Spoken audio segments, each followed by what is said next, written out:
Les deux hommes que nous recevons cet après-midi ont longtemps été portés par des sentiments de violence et de haine, avant de trouver le chemin de la rédemption. Je savais que j'étais pas un gangster, je savais que je voulais pas faire du mal aux gens, mais j'y allais quand même. Patrick a connu une enfance trouble, sans affection ni repère. Progressivement, le jeune homme bascule dans la délinquance. Il y a une opportunité, il y a un braquage qui se fait d'un fourgon, et puis comme un con, on y va quand on va au charbon. Et ce moment de lucidité qui devrait faire qu'on se dit « wow, où est-ce qu'on va ?» On l'a pas. Patrick alterne les braquages et les longs séjours en prison. Une vie sans but qui va connaître un tournant décisif à la fin des années 80. Je suis en interrogatoire, sous le bureau, je vois que des dossiers d'enfants maltraités, torturés. Et je me dis « merde, je suis chez un flic qui s'occupe de trucs que j'ai vécus. » Et puis le mec, il me dit est-ce que tu veux bien m'aider ?» Attiré par la violence et les rapports de force, William devient skinhead. Vidé de toute émotion, le jeune garçon répand la terreur autour de lui. Ça m'attire parce que quelque part, qu'est-ce qu'on cherche dans ce monde ? On cherche du respect, on cherche une position. Suite à une bagarre qui tourne mal, William prend conscience de celui qu'il est devenu. Il opère alors une transformation radicale. À un moment, un pote à moi, il a pris une balle dans la tête. Et je pensais que ça pouvait pas nous arriver. J'ai commencé à me décoller de ce personnage. Et j'ai commencé vraiment à sentir de l'amour pour tous les êtres. Three little birds sat on my window, and they told me I don't need to worry. Maybe sometimes we got it wrong, but it's alright. The more things seem to change, the more they stay the same. Bonjour, merci d'être avec nous cet après-midi. Aujourd'hui, je reçois deux hommes, deux histoires incroyables qui en disent beaucoup sur la nature humaine. Les hommes assis à côté de moi dans ce salon sont d'anciens caïds.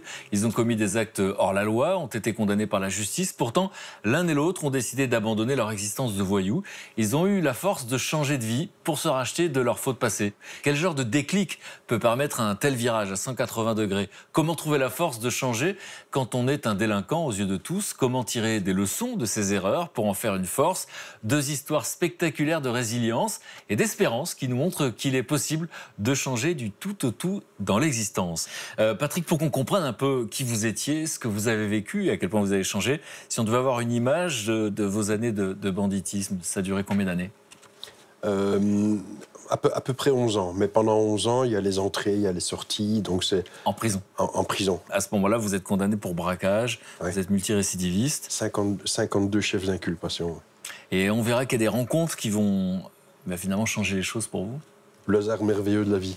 Alors on verra. J'ai eu cette chance. Ouais. Pour aujourd'hui, vous direz que vous avez fait quoi depuis, qui est à l'opposé de ça finalement ? Au lieu de perdre des vies, j'en ai sauvé, puisque je me suis retrouvé dans toutes les guerres, Afghanistan, Iran, Irak, pour récupérer des gosses qui étaient en difficulté, quoi. Voilà. Bon, et c'est pas fini. Bon, merci d'être là pour en parler en tout cas. William, je fais exprès de le dire en une seule phrase, parce qu'évidemment, c'est très spectaculaire.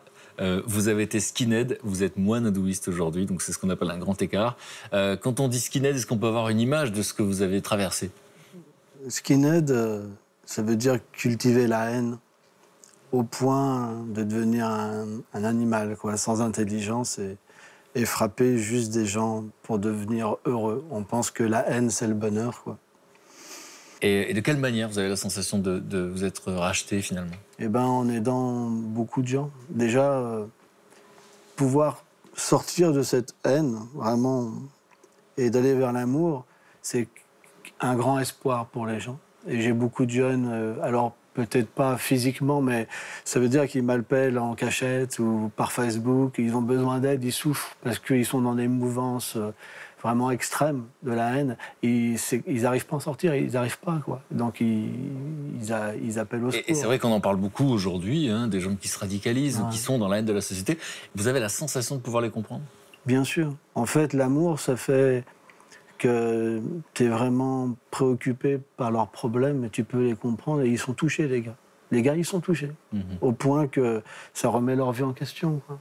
Ouais, Alors, vraiment, on c'est va voir puissant. effectivement ce qui, dans votre vie, a remis les choses en question, comment vous avez pu passer effectivement de skinhead à moine. Et j'ai demandé à Pascal, qui est psychologue, d'être avec nous. Merci d'être là. Les histoires finalement de William et de Patrick nous en disent beaucoup sur la nature humaine. C'est-à-dire comment on peut passer de la haine à l'amour, comment on peut passer de la délinquance à l'altruisme. Ce sont des exemples de résilience.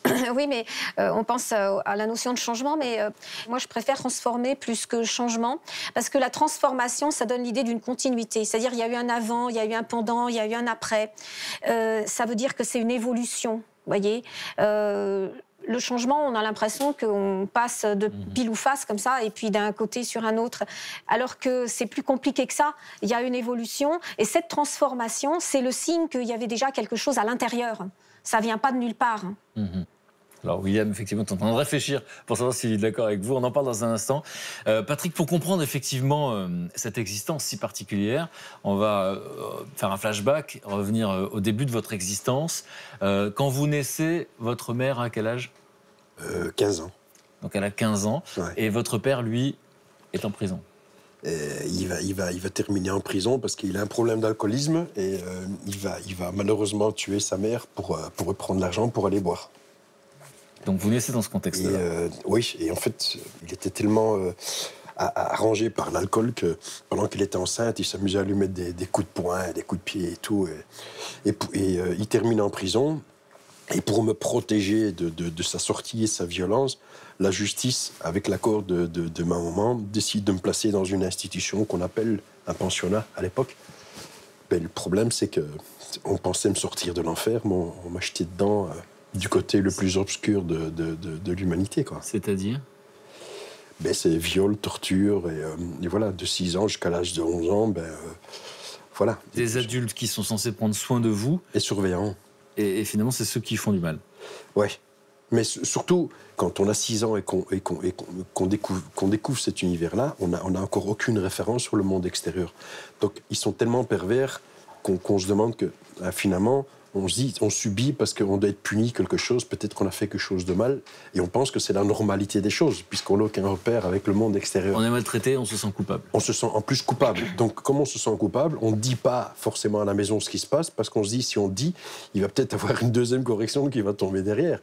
C'est vrai que c'est pas normal que de 6 à 11 ans, j'ai vu des gamins de 9 ans qui ont préféré se jeter la tête contre le mur pour se suicider plutôt que de continuer à subir. Voilà. Quand vous sortez de ce pensionnat, Oui. donc vous avez 11 ans, c'est ça ? 11 ans, oui. Et votre vie ressemble à quoi alors ? En fait, comme c'est une fille mère, elle doit énormément travailler et elle a un travail plutôt nocturne, on va dire. Vous êtes livré à vous-même ? Ouais, j'ai grandi tout seul. J'avais peur du monde extérieur, de me dire, si je sors et que ça recommence... Vous n'alliez pas en cours ?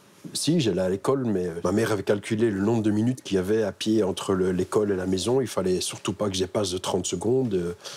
Et voilà. Alors, parmi les rencontres importantes de votre existence, on a vu un peu comment vous grandissez, de quelle manière, quelle confiance vous pouvez faire et en la vie et en l'être humain. Vous avez évidemment été trahi assez vite, finalement. Oui. Et donc, vous allez voir une affiche un jour qui fait de la publicité pour les arts martiaux. Oui. Là, vous avez quel âge ? Vous vous rappelez de ce moment ? Oui, j'avais 15 ans. Et en allant dans une galerie commerçante, je vois un magasin japonais, chinois qui s'est ouvert. Et il y a une affiche avec un samouraï dessiné. Et je vois un maître d'Ossienne donne des cours. Avec le recul, aujourd'hui, je peux expliquer, j'ai vraiment eu l'impression de me retrouver perdu au milieu de l'océan. Et en un coup, j'ai vu un phare. Une appartenance à quelque chose. Je me suis dit, c'est ça que je dois faire. Donc l'art martial en question, c'est quoi là, à ce moment-là ? C'est du Viet Vo Dao, un style de kung-fu ou de karaté, mais vietnamien. Voilà. D'accord. Et donc là, vous avez, non seulement vous apprenez des choses que vous faites avec votre corps, mais vous apprenez des valeurs, c'est ça ? Oui, c'est ça, c'est surtout ça. Ce sensei, puisqu'on dit sensei, m'a vraiment construit ou reconstruit. Et il m'a fait comprendre que c'est pas parce qu'on trébuche qu'on démarre mal dans la vie que c'est fini pour le restant de l'histoire.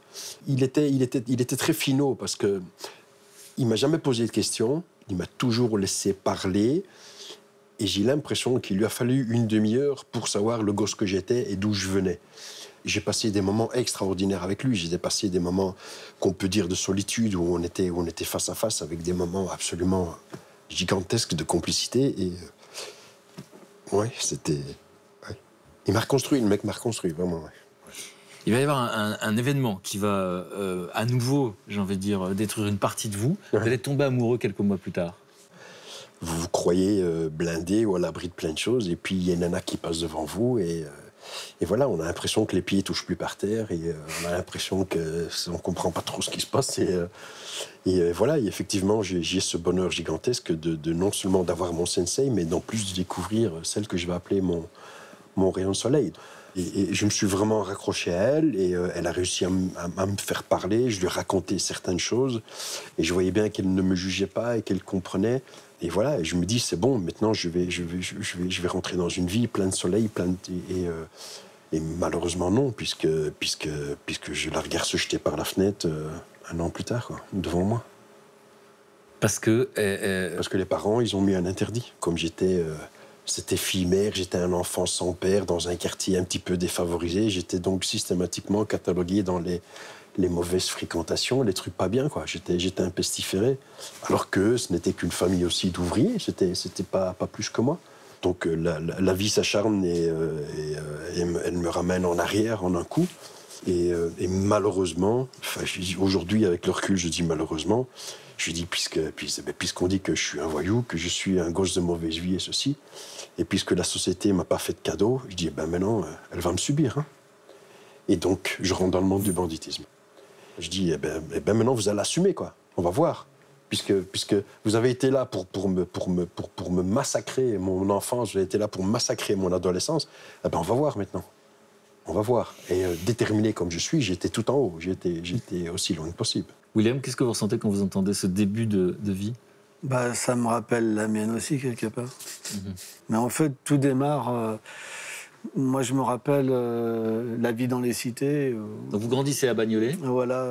Vous ouvrez la fenêtre, en face, vous avez un mur en béton. Vous avez l'autoroute juste à côté, à 500 mètres. Les gosses, ils ont peur d'aller dans la cité d'en face parce qu'ils vont se faire racketter ou taper dessus. Et donc, vous entendez des cris dans le logement, des insultes, des crachats partout, des tags, tout ça. Vous n'avez pas trop l'intelligence pour croire dans les études parce que les gosses, qu'est-ce qu'ils veulent ? Ils veulent aller en prison, etc. Quoi. Il faut une réputation, quelque chose. Donc, la seule chose que vous avez, c'est de suivre. Il faut être comme tous les autres. Donc, dès 8 ans... cigarettes, en cachette, vous cassez les caves, après 11 ans, la drogue, les vols de voitures, voilà, quoi, c'est une avalanche, quoi, pour être comme les autres, finalement, quoi. Vos parents, à ce moment-là ? Mes parents, ils ont peur. Ils ont peur, donc le refuge qu'ils ont, c'est qu'ils se disent c'est la mauvaise association, et c'est vrai. En fait, on développe les qualités et les défauts de gens qu'on est associés.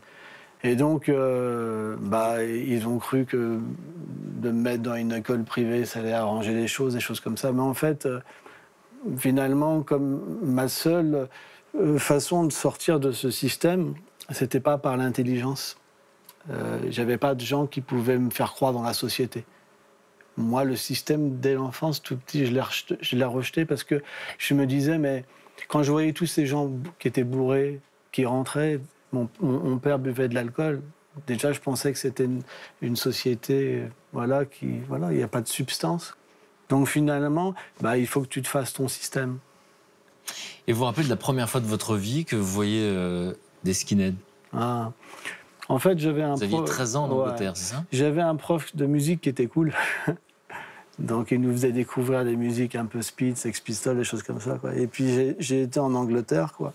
Et je cherchais une identité, je cherchais quelque chose. Parce que les cités, il y avait déjà des gangs dans les cités, mais c'est pas quelque chose qui m'attirait à 100%. J'avais besoin de plus fort encore. Je trouvais ça, je sais pas. Et quand j'ai été en Angleterre, avec l'école, donc j'étais gamin, quoi. 13 ans, c'est tout petit, quoi.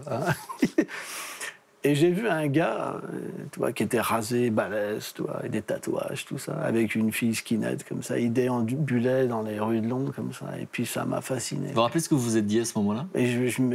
Non, mais c'était une fascination, ça a touché mon cœur. J'ai pas compris. Je dis, mais qu'est-ce que c'est que ce gars ? Il fait peur à tout le monde. Tout ça me fascine, mais je sais pas ce que c'est. Je comprends pas ce que c'est. Le fait qu'il fasse cet effet aux autres, en tout cas. Ouais, ça m'attire parce que quelque part, qu'est-ce qu'on cherche dans ce monde ? On cherche du respect. On cherche une position. Et- Patrick a l'air de vous comprendre à ce moment-là. Qu'est-ce que vous comprenez de cette sensation de gamin? Ben, il est en train de parler de ma vision face à l'affiche du samouraï. Quel que soit le costume, les motivations sont les mêmes. Ça véhicule aussi une atmosphère, une personne qui véhicule quelque chose de global. Non, alors des valeurs, alors là, il va se trouver que les valeurs, elles sont négatives, mais ça aurait pu aussi être autre chose qui suscite cette réaction chez lui. Là, c'est parce qu'il a croisé le chemin des skinheads. Et alors ça, c'était, vous aviez 13 ans, vous êtes en Angleterre, et puis vous allez revoir des skinheads finalement dans ce lycée privé un an après. Ouais.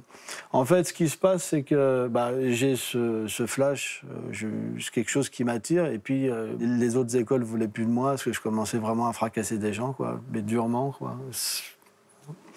Et puis, j'arrive dans ce lycée, comme ça, mes parents pensent me sauver. Alors, c'est rue d'Assas, en plus. Donc, c'est bien connu pour l'extrême droite, tout ça. Et puis, qu'est-ce qui se passe? Paf, dans le lycée, il y a un skinhead. Et puis des skinheads qui viennent, vraiment des skinheads vraiment durs. Et puis là, ma fascination, elle augmente, quoi. Qu'est-ce que vous voyez qui vous fascine à ce moment-là, chez ces gens-là? C'est la peur qui dégage, quoi. Les gens ont peur d'eux et leur violence, quoi. Elle est phénoménale, quoi. Et là, du coup, qu'est-ce qui se passe? Je veux devenir comme eux et je cultive ça dans mon cœur au point que je commence à changer de comportement complètement, de visage, de regard, de démarche. Avant d'être accepté par eux? Ouais. Et puis je commence à changer d'apparence. Ouais, et puis je commence à vraiment avoir une violence qui commence à être plus démesurée, à me frapper avec des gens beaucoup plus grands que moi que je démolissais, parce que j'étais petit, tu vois. Et puis on va prendre quelques armes, des choses comme ça, parce qu'il faut pas perdre, quoi. J'allais perdre. Et puis finalement, j'ai pas d'argent, j'ai une famille pauvre aussi. Et puis je triche ma mère en lui disant, ouais, j'aimerais bien que tu m'achètes quand même un blouson, une paire de chaussures et tout, quoi, tu vois. Il faut que j'ai un look quand même pour les gonzesses et tout ça, quoi, tu vois. Et en fait, c'était un look de skinhead, quoi. Voilà. Et c'est comme ça que j'ai pu commencer. Est-ce que vous êtes accepté tout de suite par cette bande? En fait, ce qui se passe, c'est que c'est le test, quoi. Quand j'ai accepté ce look comme ça, je savais que j'allais avoir une épreuve dure, quoi. C'était quoi les épreuves? L'épreuve, c'est que tu pouvais te faire défoncer la tête. Et donc, la chance que j'avais, c'est qu'on était dans une école, quand même. Lui, il était plus grand que moi, il était champion de boxe, tout ça. Et moi, j'étais petit, quoi. Mais j'avais un tel désir de rentrer dans un gang que même quand il m'a approché, et quand il m'a vu, il a fait tu vois, vraiment du style, je vais te défoncer le crâne. Et moi, j'ai pas eu peur, quoi. J'ai été au casse-pipe, quoi. Tu vois. Au charbon, quoi. Au charbon, toi. Et bon, quand il a vu comme ça, il m'a accepté, quoi. Vous vous rappelez ce que vous ressentez quand vous êtes accepté? Quand je suis accepté, c'est que je me coupe de tout, de ma famille, tout, et je rentre dans une autre famille. C'est fini, le monde n'existe plus. Idem pour moi. Et après, à partir de là, il faut être le représentant. Ouais, et idem. Jamais faillir, plutôt mourir que faillir. Idem. Incroyable. Sentiment d'appartenance, c'est ça? Ah ouais. C'est, à la limite, je vais dire, comme si on aurait été élu de quelque chose. Juste un mot, effectivement, Pascal, sur ce moment du récit où on a affaire à deux adolescents qui vont rencontrer ce sentiment d'appartenance. Un groupe auquel appartenir. Ça nous parle d'identité et également ça nous parle aussi du chaos et de l'ordre. C'est-à-dire qu'avant, c'était le chaos. Exactement. Total. Hein, puisqu'il y avait la famille, malheureusement, la maman a vraiment fait ce qu'elle a pu. Le père était pas présent pour des raisons qui lui étaient personnelles. Les adultes ne se comportaient pas en tant qu'adultes puisqu'ils ne protégeaient pas. Donc c'était le chaos, pour pas dire un autre mot. Et également aussi dans l'histoire de William, quand il ouvrait sa fenêtre, ça c'est vraiment symbolique, il ouvrait sur la cité et là c'était quoi? C'était le chaos également. Donc le fait d'appartenir à un groupe fort avec une identité forte, soit dans l'art martial, soit aussi bien avec les skinheads, de toute façon, ça voulait dire qu'on appartenait à quelque chose, on était enfin quelque chose. Le problème, c'est que quand on assume une identité comme ça, on est obligé de prendre le tout. C'est-à-dire d'assumer tous les comportements, les croyances, les agissements et de suivre le groupe et même de participer à son mouvement. Alors on va voir effectivement jusqu'à quel point ça vous est arrivé. Patrick, vous disiez, au fond, après le suicide de ma petite amie, parce qu'on s'oppose à notre union, puisque j'avais subi, en tout cas dans cette société, tellement de choses, j'étais décidé à ce que ça se passe autrement. Et donc vous étiez prêt pour finalement aller dans le banditisme. Comment ça s'est passé l'enchaînement pour vous en fait? À partir du moment où je décide de rentrer dans le grand banditisme, le hasard de la vie fait qu'à un certain moment, je croise le chemin de mon voisin de lit quand j'étais au pensionnat, quand on subissait, mon frère Max. Et c'est phénoménal. Comme ça veut dire que vous savez, vous, même si vous n'en parlez peut-être pas, qu'il a subi la même chose que vous? Ah oui, il a subi la même chose, parce que j'oublierai jamais les nuits où il est revenu le bras cassé, parce que, voilà.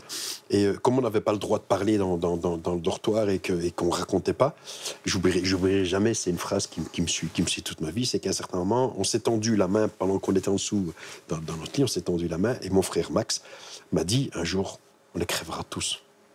Donc vous le recroisez, vous avez 21 ans. Je le recroise, j'ai 21 ou 22 ans, et j'ai une embrouille avec des gendarmes, parce qu'ils font leur boulot, ils me demandent des papiers, mais ça part un petit peu en chenouille, et donc je mets les pendules à l'heure directe. Et il y a un mec qui intervient et qui me dit « Arrête, ça sert à rien ce que tu fais ». Au début, je sais pas qui c'est, et il me dit « Viens », et on discute, et à un certain moment, on est dans la voiture, et il me dit cette phrase, « Un jour, de toute façon, moi, je les crèverai tous ». C'est comme ça que vous le reconnaissez? C'est comme ça qu'on se reconnaît. C'est avec cette phrase? C'est avec cette phrase. Et chance pour moi, grâce à Max, qui est déjà la référence dans le monde du banditisme, donc j'ai accès directement au Graal, à la porte suprême. Donc j'ai pas dû faire le chemin de la petite voiture volée, de l'autoradio, agresser les vieilles dans le métro. Moi, ça me débecte, c'est les gens qui font ça. C'est la pire des merdes pour moi.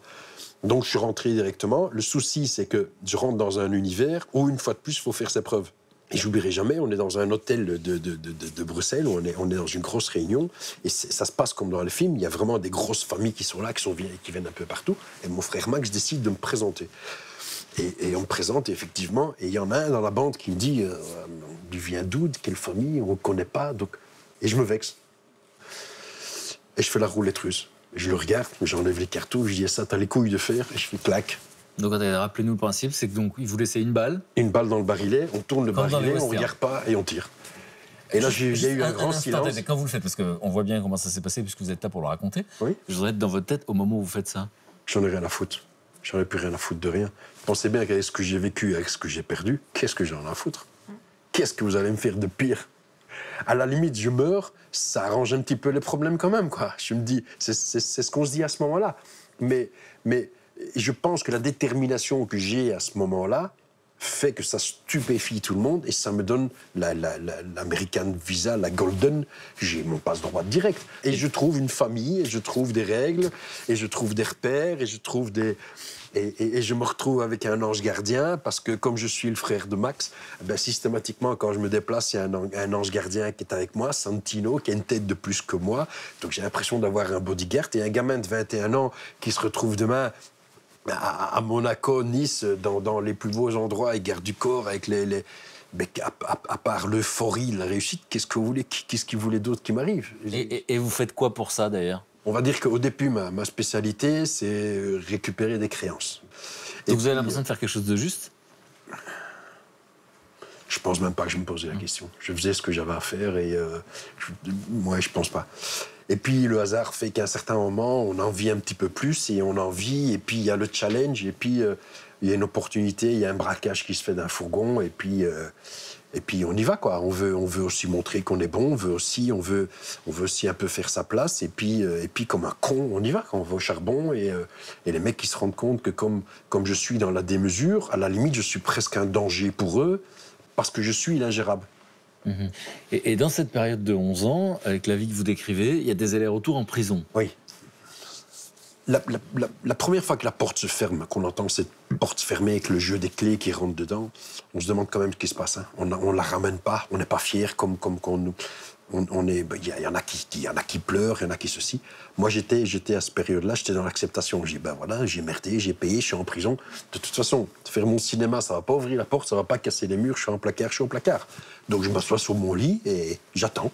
J'attends qu'on vienne l'ouvrir pour me dire sortir. C'est comme ça que ça se passe. Je plonge pas dans la cam comme la majorité des mecs, je plonge pas dans les médocs, je plonge pas. Je vais au préau, je comprends vite qu'au préau, il faut faire sa place, donc Je fais ma place directement, si vous comprenez ce que je veux dire, pour qu'on me foute la paix. Et voilà, et je ressors. Malheureusement, la société fait que quand vous sortez de prison, vous avez un diplôme de banditisme. Voilà. On vous regarde autrement, c'est une manière de dire, ça y est, il a fait ses preuves, il est rentré en prison, il n'a pas balancé, il n'a pas donné les noms, donc vous avez une certaine notoriété, vous êtes déjà un peu plus installé, donc on va chercher un petit peu plus loin. Donc quand on se fait rattraper une deuxième fois par les petits bonhommes bleus, la note est un petit peu plus chère. Et quand vous êtes récidiviste, la note est forcément plus chère. Donc voilà, c'est une chaîne sans fin, jusqu'à la troisième fois où là, on vient me chercher, mais j'en avais vraiment marre, j'en voulais vraiment plus de cette vie-là. Et je monte sur un braquage, en face d'un bureau de police, avec les armes vides. Je me dis, il y a un flic qui va sortir, quand il va voir que c'est moi, il va sortir, il va m'en mettre une, et l'histoire s'arrête. C'est fini, j'en pouvais plus. Parce que je savais que j'étais pas un gangster, je savais que je voulais pas faire du mal aux gens, mais j'y allais quand même. Et malheureusement, les flics, ils sortent pas au bon moment, donc on a le temps de cavaler et machin, et je me fais pas allumer. C'est le fils du bijoutier qui nous tire dessus. Et la police vient m'arrêter. Vous voulez dire qu'à ce moment-là, ça ressemble presque à un suicide ? J'aime pas le mot de suicide parce que c'est un mot qui symbolise la faiblesse. Je déteste ça. Je déteste être faible dans quoi que ce soit. Provocation. Ouais. Je suis ou dans la provoque ou la nécessité d'une fin. Et à quoi vous voulez mettre fin ? À mon histoire, à mon chemin. À mon chemin parce que je suis mal à l'aise, que c'est plus ma place. Parce que je rencontre aussi que j'ai plus rien à prouver. J'ai fait mes braquages, j'ai fait mes bazars. Donc je vais pas dire il y a plus d'intérêt, mais qu'est-ce que je peux faire de plus ? Je sais que je suis bon, quoi. Voilà. On va passer à autre chose. On va faire des puzzles, hein. On va faire un jardin, on va mettre des fleurs, je sais pas. On va faire autre chose. Mais oui, il fallait que je passe à autre chose. Vous avez fait le tour, en tout cas. Vous avez la sensation d'avoir fait le tour. Quelques mois avant, mon frère Max s'est pendu en prison aussi. Donc il y a un ensemble de choses. Ça a provoqué quoi chez vous ? La fin du monde. La fin du monde. Et je pense qu'à ce moment-là, si j'aurais eu les outils qu'il faut et l'équipe autour de moi, je pense que j'aurais fait la Troisième Guerre mondiale, je pense. Une fois de plus, les seules personnes qui m'apportent, qui sont vitales à mon excellence, disparaissent. Donc, pourquoi je vais rester ? Pour qui ? Voilà, c'est comme ça que du moins que je l'explique. Maintenant, peut-être que madame va trouver une autre explication. Non. Mais effectivement, c'est comme si à chaque fois, il doit y avoir un sentiment d'injustice profond quand même, énorme, qui suscite cette violence et la colère profonde. Voilà, cette enfance, la jeune fille qui se suicide, Max. Mais juste pour revenir sur ce que vous disiez tout à l'heure, quand Frédéric vous a demandé si vous trouviez que c'était juste ou pas juste ce que vous faisiez, et vous avez répondu je sais pas, je me suis pas posé la question. Alors on peut se dire comment se fait-il qu'un homme si brillant en fin de compte, parce qu'il était déjà brillant, très vif, intelligent, il ne s'est pas posé la question. C'est pas parce qu'il a 2 neurones, c'était pas possible de se poser la question est-ce que c'est juste ou pas juste, parce que c'était juste par rapport au groupe mais injuste par rapport à la société. Comme on est dans le groupe, on donne la priorité aux dictates du groupe, au comportement du groupe quand même. D'autant plus que ce groupe, il amène des règles, effectivement. Alors, les règles, bonnes, pas bonnes, mais en tout cas, elles tiennent. Et ça, c'est important.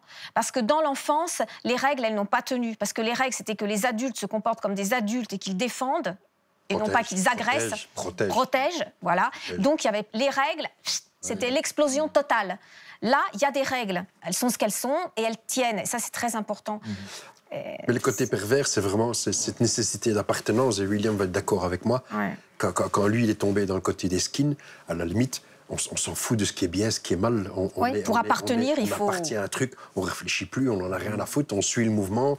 Et au plus on est mieux que les autres, au plus on va au charbon, on s'en fout des conséquences, on ne réfléchit pas à qu'est-ce qui est bien, qu'est-ce qui est mal. On va au charbon. Il y a ce moment de lucidité qui devrait faire qu'on se dit à un certain moment wow, où est-ce qu'on va ? On l'a pas. Il est vraiment absorbé par l'effet de masse, par l'effet de clan, il est absorbé. Il y a un paradoxe dans le groupe, c'est qu'il vous donne une identité, mais il vous absorbe en même temps. Oui.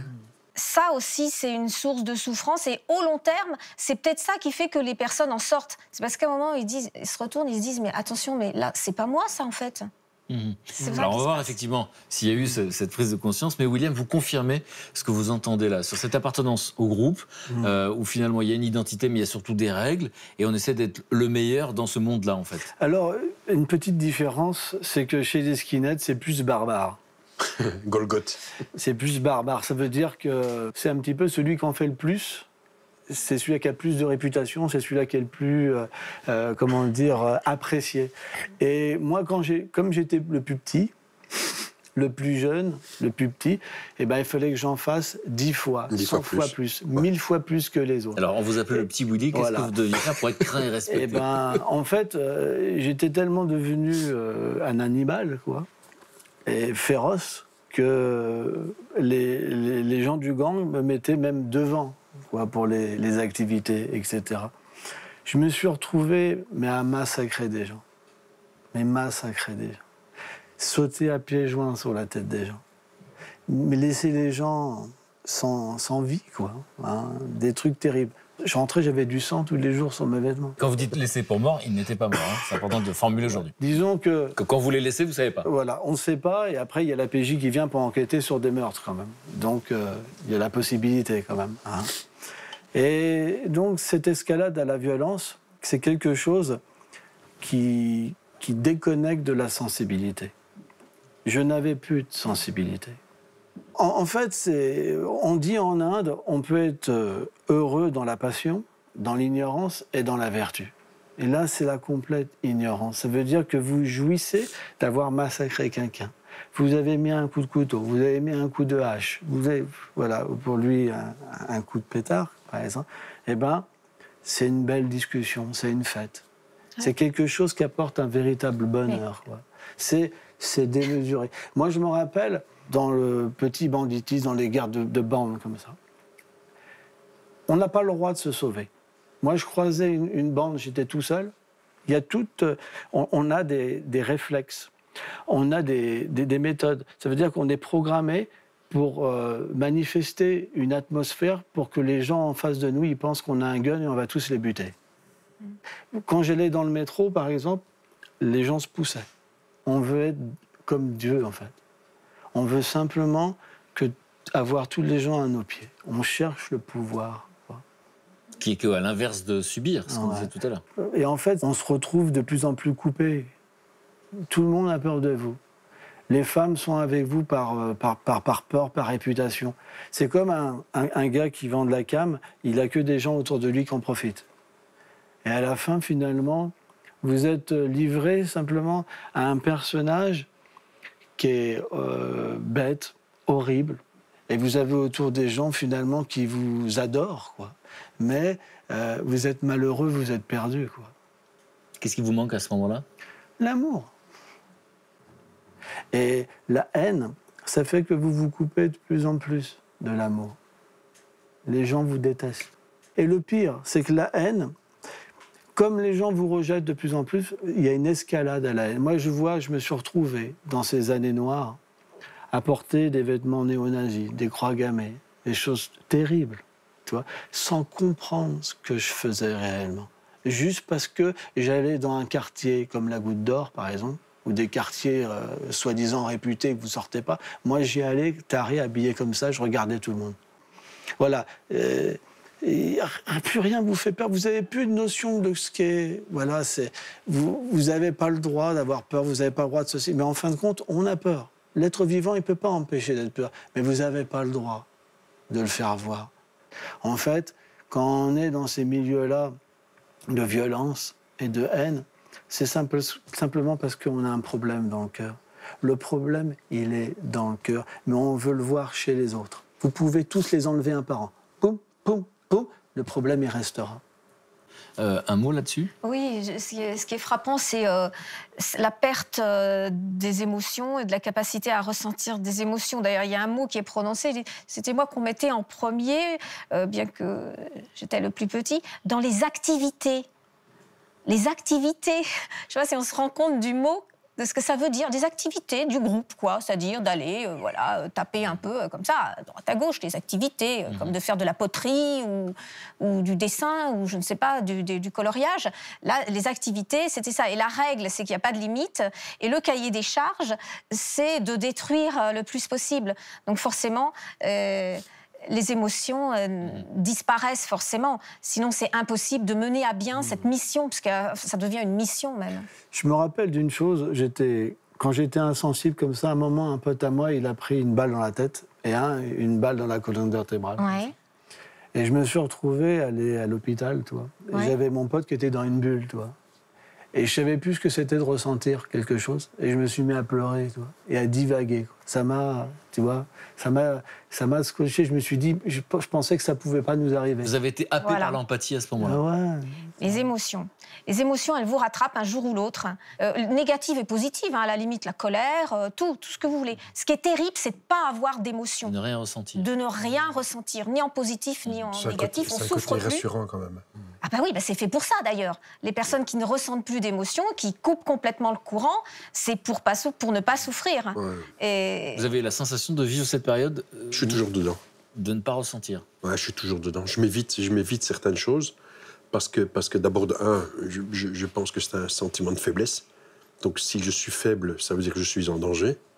Donc, je fais gaffe. Et surtout, c'est vraiment paradoxal, c'est que ces moments-là, je les partage uniquement avec les gens qui sont d'une importance incommensurable dans mon existence. Donc, avec ma compagne, avec un enfant, mais le reste, non. Est-ce que c'est la disparition de Max ou est-ce qu'il va y avoir d'autres événements qui vont vous faire changer de route finalement? Oui. Et au départ, je suis condamné pour 52 chefs, arrêté pour 52 chefs différents.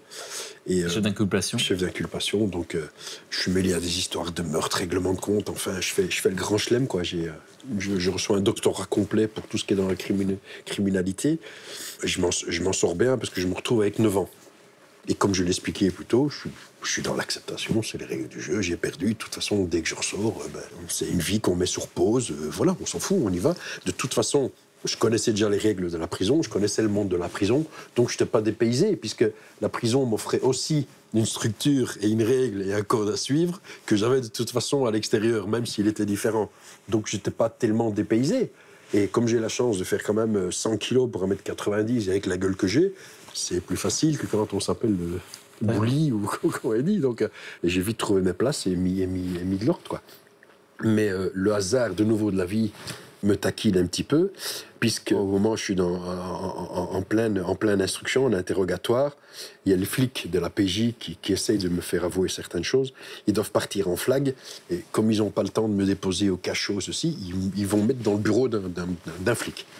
Et je tombe sur un nain de jardin qui fait 1m60 pour 43 kilos tout mouillé, habillé à l'Indiana Jones. C'est la première chose que je me dis dans ma tête, dès qu'ils sont partis, je mets un coup de tête, c'est bon, hein. Je fais la tangente, quoi, je m'en vais. Et il m'assoit, et je mets les menottes et ceci. Et là, de nouveau, il y a un truc comme le samouraï. Au moment où je suis installé, je vois sur le bureau, je vois que des dossiers d'enfants maltraités, torturés. Et là, je prends une claque, je prends vraiment une gifle extraordinaire. Il y a un upgrade qui se fait, il y a une mise à jour, je ne sais pas qu'est-ce qui se fait, je ne sais pas, il y a un voile noir, je n'ai pas d'explication. Et je me dis, merde, je suis chez un mec qui s'occupe de trucs que j'ai vécus. Et je suis face à ce mec. Et plutôt, dans l'instant, plutôt que de lui dire je mettais un coup de tête, je me dis je veux savoir qui c'est. Je veux découvrir le mec. Et il y a quelque chose il y a un regard, il y a une complicité, est-ce que c'est chimique, est-ce que c'est interstellaire, je sais pas. Il y a quelque chose qui se fait entre les deux. Et moi, je reste dans mon mutisme parce que forcément, on parle pas un poulet. Hein. Et des heures passent. Et à un certain moment, je dois aller au petit coin. Ouais, je dis poulet, je dis, tu sais, faut que tu m'accompagnes, je dois aller pisser, quoi. Hein. Et là, à ma stupéfaction, le mec, il se lève, il m'enlève la menotte. Il me dit, tu sors dans le couloir, porte de droite, tu vas pisser. Et je le regarde. Et je sais que le mec, j'ai pas besoin de lui parler. Je sais que le mec, il comprend ce qu'il fait. C'est ce qu'il est en train de faire. Oui. Et en fait, il me fait un challenge. Il m'impose un jeu. Et je suis tellement KO, tellement émerveillé que de ce que mon sensei m'a appris, c'est qu'on ne trahit pas quelqu'un qui te fait confiance. Flic, pas flic, du skin, machin, bazar, on ne trahit pas. Et le fait que ce flic, qui était mon ennemi, je suis un braqueur de banque, c'était mon ennemi, je suis sorti, j'ai été pisser. Anecdote particulière, pendant que je suis en train de pisser, il y a un mec qui rentre, un flic, et qui me regarde, il dit « T'es nouveau, toi ?» Je dis, ouais, je suis dans le bureau, un peu plus loin et tout. Ah oui, il dit, allez, bonne journée. Et il repart. Je me dis, oh, c'est quoi ce bazar? On est dans un film ici, c'est bazar. Véridique. Et je suis retourné dans le bureau et j'ai vu Pierrot. Je ne veux pas dire qu'il était mal à l'aise, mais j'ai vu Pierrot quand même qui se dit, il va revenir, il va pas revenir, il va revenir. Et je suis revenu, je me suis installé, j'ai remis la menotte moi-même. Et notre histoire démarre comme ça, en fait. C'est qu'un être humain qui vous fait confiance à ce moment-là, vous ne le connaissez pas. L'opposé de ce que je suis me fait confiance. Ouais. On discute, il a cette intelligence extraordinaire. Il sort du bureau. Est-ce que c'est par pudeur? Est-ce que je ne sais pas tout expliquer. Il sort du bureau et il me laisse seul avec tous ses gosses. Avec tous les dossiers. Et en fait, il me laisse seul avec moi-même. Je me vois, moi, je vois les photos de torture et je vois les gosses assassinés, qu'on a démembrés. Enfin, je vois le pire de l'horreur et je vois tout. Et je pleure comme un gamin. Je pleure comme un gamin parce que je me dis, est-ce que tout le chemin que je viens de faire, c'était pour arriver jusque-là? Est-ce que ça justifie cela? J'en sais rien. Tout se chamboule comme lui, tout se chamboule dans la tête et je comprenais plus rien. Et puis le mec est venu et il me dit, tu reviens de loin aussi, toi, hein? Et j'ai pas répondu. Il avait compris. J'ai pas répondu, il avait compris, le mec. Hein. Et la logique des choses fait que les autres flics reviennent à un certain moment, on revient me changer, l'interrogatoire, machin, je continue à prendre dans ma gueule. Et je rentre en prison. Et je rentre en prison et je pense à ce mec, mais comme c'est un flic, un voyou, il parle pas à un flic, donc ça peut pas se faire, quoi. C'est une histoire qui peut, comme Roméo et Juliette, les Capulets, les éléments, ça peut pas exister. Et je suis dans ma prison et à un certain moment, on me dit parloir. Je dis, qu'est-ce qu'on vient encore me casser les couilles, c'est quoi? Et moi, je pense, il y a encore une autre affaire qu'ils ont découvert, un meurtre et un bazar, je sais pas. Et je vais avec des pieds de plomb, et il y a Pierrot, flic, qui est dans le parloir. Et je dis, écoute, mon pote, ici, je suis en prison, je parle pas avec un flic. Si on me voit parler, moi, c'est bon, quoi. Je suis straight, ça va pas le faire. Il me dit, écoute, j'en ai vraiment pour 30 secondes, quoi. Il faut vraiment qu'on se parle. Et je rentre, je m'assois. Et Pierrot me dit, écoute, il dit, je sais que tu vas probablement te fâcher. Il dit, mais je suis dans une merde noire. Il dit, voilà, ça fait 5 ans qu'on cherche 3 gosses qui ont été enlevés par leur père. Toutes les polices du monde cherchent, on s'en sort pas. Est-ce que tu veux bien m'aider? Là, je me fâche, je dis, moi, aider la police, mais tu es fou, quoi. Avec quoi tu viens? Et je me vexe et je sors. Et je sors, je dis, je vais dans ma cellule. Et au moment où j'arrive dans ma cellule, et je me dis, je serais quand même le roi des ans pas fait si avec mon histoire, mon vécu et avec les collations que j'ai, je sauve pas un gosse, quoi. Je serais vraiment qu'une merde. Je n'oserais plus me regarder dans un miroir. Et pendant 3 jours, je cogite et je rappelle le flic. Je dis, ça roule, je vais t'aider. Et en 5 jours, de ma prison au quartier haute sécurité, en 5 jours, je localise les enfants, qu'ils étaient à New York.